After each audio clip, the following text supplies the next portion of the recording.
Hello everyone, my name is Alexandra Amati and I will be teaching a class called the Concerto number 1.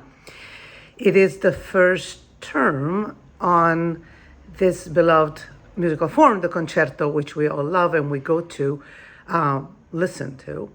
However, we will start with the history of it because the concerto was actually started in the very late Renaissance and it meant something different. We will in fact start with the history of the term. The term concerto in Italian actually means two things. It means the musical form, like the concerto for piano and orchestra, but it also means concert.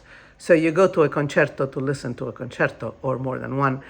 And the word may have come either from Latin concertare or from the Italian concertare. And the interesting part is that the word in Italian and in Latin mean two somewhat different things. In Latin, concertare has the connotation of fighting together, of arguing.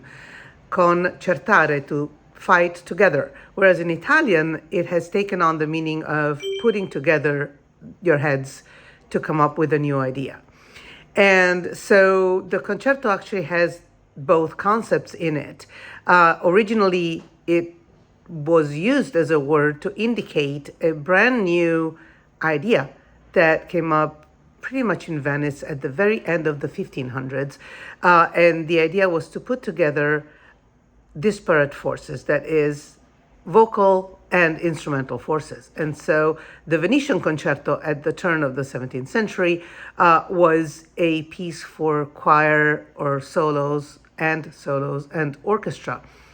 And eventually it became, in the Baroque period, a type of music without any without any vocal forces. But the idea of having different forces, a solo and an orchestra, or a group of solos and an orchestra, is what makes a concerto a concerto. We will start with some Venetian music. We will start with Vivaldi, who wrote hundreds of them. And we will go through the history up to Beethoven, when the concerto becomes sort of a codified. And then in the second term, we will start from there and go into the Romantic period.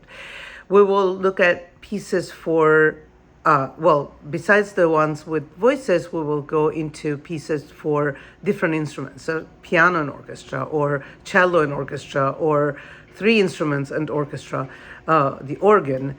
And we will look at ways in which the solo or solos and the orchestra interact and work together or against each other.